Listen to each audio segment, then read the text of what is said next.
Come on, everybody, let's gather around and hear today's Christmas story. Today we're going to hear about Nahum, the littlest angel.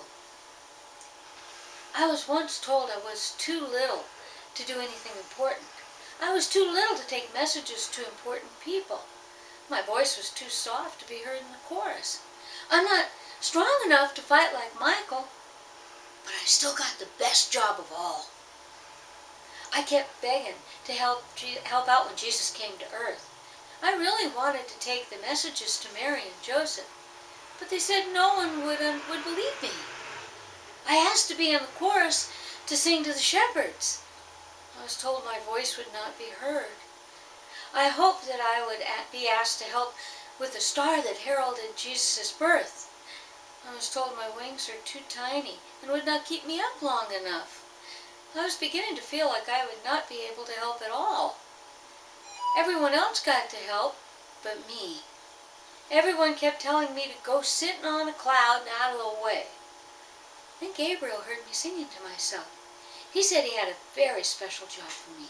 He needed an angel with a very special kind of voice, a voice suited to singing to a small child and able to calm a child down when upset. Would I sing for Jesus when he cried? He asked if I'd sing for Jesus. It would be my pleasure and joy to sing for Jesus. Would you like to hear one of the lullabies I sang for him? Hush, hush, hush-a-bye. Hush now, Jesus, don't you cry. Your Father watches from on high. Hush, hush, hush-a-bye. Hush, hush, hush-a-bye. You need your rest now, close your eyes. You'll save the world, your love is why. Hush, hush, hush-a-bye.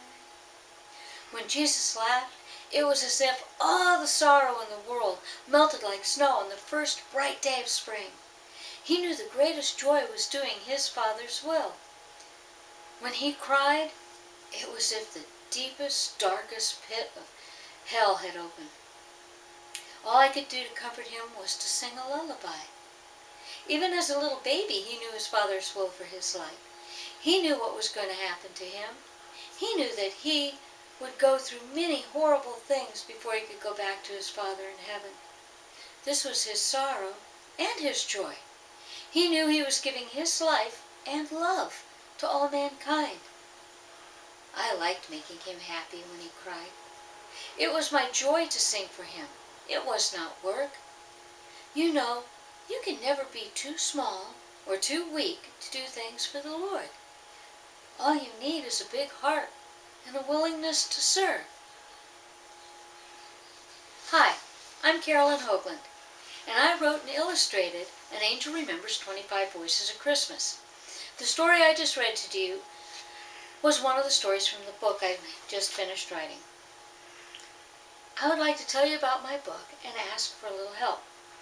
An Angel Remembers is a collection of 26 Christmas poems. It all started out with one poem that I wrote as our family Christmas card many years ago. That poem was so well received by my friends and family that I decided to write 25 more stories.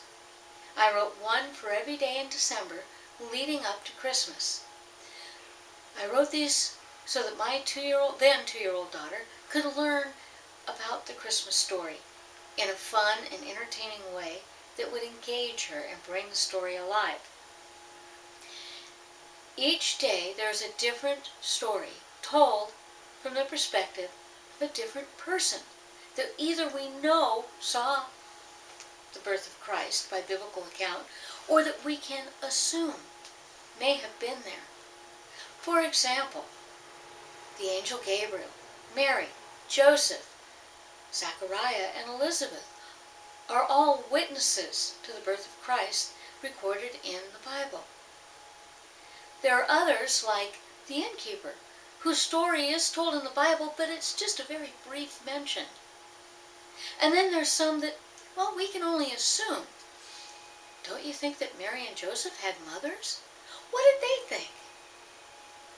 What did Mary and Joseph's friends think? of what was happening to them during this time. I wrote their stories. I wrote the stories of people who may have been around during the time between the birth of Christ and the Magi's coming.